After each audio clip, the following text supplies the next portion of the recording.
welcome sa another episode ng Sassy Pinoy Foodie. So today, gagawa tayo ng crispy lechon kawali. Yes, you heard it right, lechon kawali. Ito na, huwag na tayong patumpik-tumpik. Ito na po ang ating mga ingredients.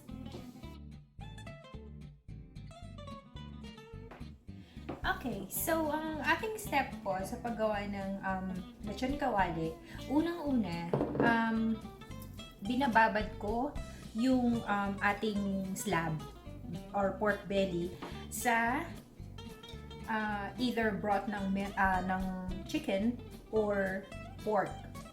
Okay? Kasi this will make it more, malasa.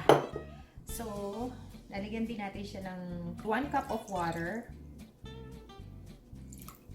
Tapos, ilalagay na rin natin ang ating patis or fish sauce. Ang ating paminta. At ibababad natin siya na kasama na yung tanglad or lemongrass. Ibababad natin siya ng mga siguro mga 2 hours para lang manuot ng konti yung lasa or sumiksik dun sa loob ng ating pork belly.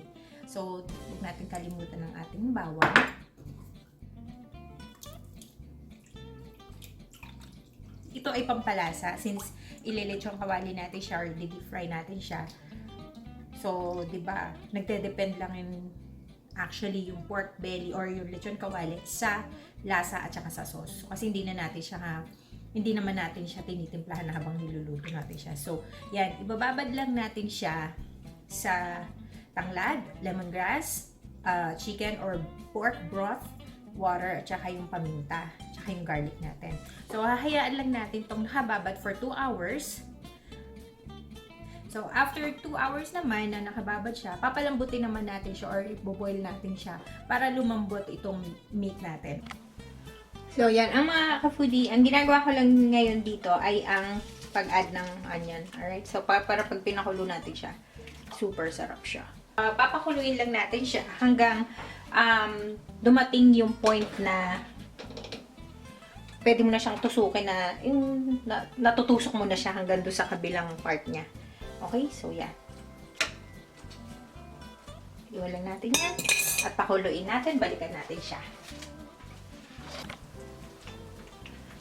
Okay. So, yan mga ka-foodie. Malambot na siya at yung water almost gone na. So, pag inano mo siya, yan, tinusok, malambot na siya. So, ipapat dry lang natin to ng paper towel.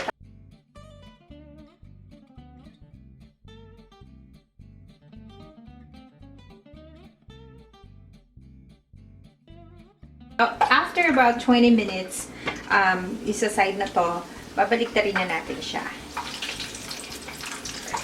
So, either balik na rin natin or ako gagawin ko muna sa side kasi medyo mas makapal yung cut ng isa. Ang pinaka-safe way para hindi siya mag-splatter ay low fire lang. Hindi naman low fire, talagang between low and medium fire or heat. Tapos, hayaan nyo lang sila doon na maluto for 20 minutes.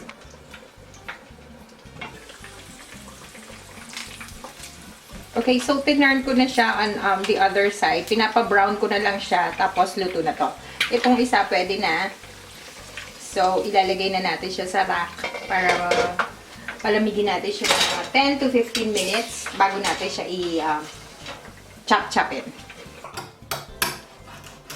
So crispy. Hindi na ako makahintay na kumain. Yan.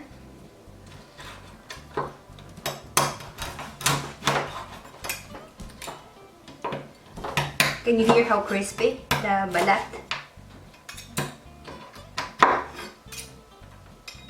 Sample tayo.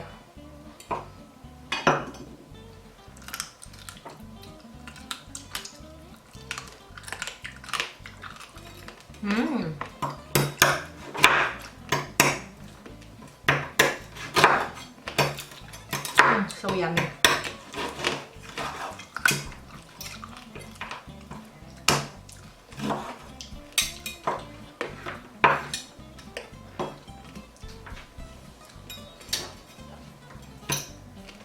So, kaya natin siya pinalalamig ng mga 10 to 15 minutes na mag-cool down siya is para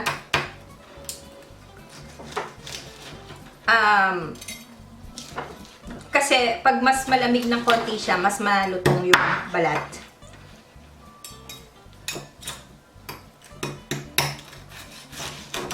So, crispy on the outside, juicy in the inside. So, makikita nyo naman siya. Makikita nyo yung meat niya, malambot. While sa labas, crispy siya.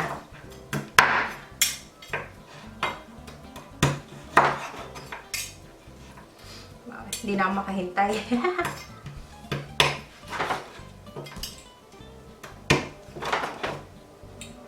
Okay mga ka-foodies, so ayan na ang final product. Ito yung sarsa ng lechon manok at ito yung lechon kawali. So, moment of truth na ulit. Unahin natin tong balat. And isasawsaw ko siya dito sa sarsa ng lechon manok or Mang Tomas na ginawa natin kanina.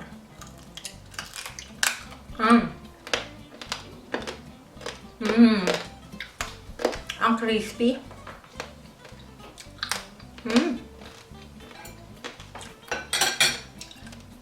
Actually, I made 3 sauces or I prepared 3 sauces or dipping. Yung suka na may sili, yung ginawa natin kanina na chicken liver or sarsa ni Mang Tomas. Ngayon, sarsa siya ni Manang Sassy. Or either ketchup, pwede natin siyang... Ito yung tatlong option na pwede natin pagsawsawan sa ating ano to? Lechon kawali. Okay, so na-test na natin yung ang kanyang crispiness. So, yung lambot naman niya ang tatry natin. Didip ko siya sa sarsa ni Mang Tomas o ni Manang Sassy. At ito na.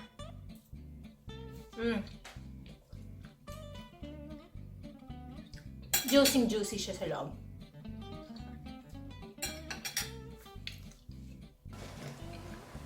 Ay, ito. Okay, so I hope you enjoyed watching and maraming salamat po sa lahat ng nag-subscribe sa channel ko. At sa mga hindi pa po nag-subscribe, subscribe na po kayo! Okay, so once again, this is Sassy. Thank you very much for supporting me and for subscribing. And thank you for watching. Bye!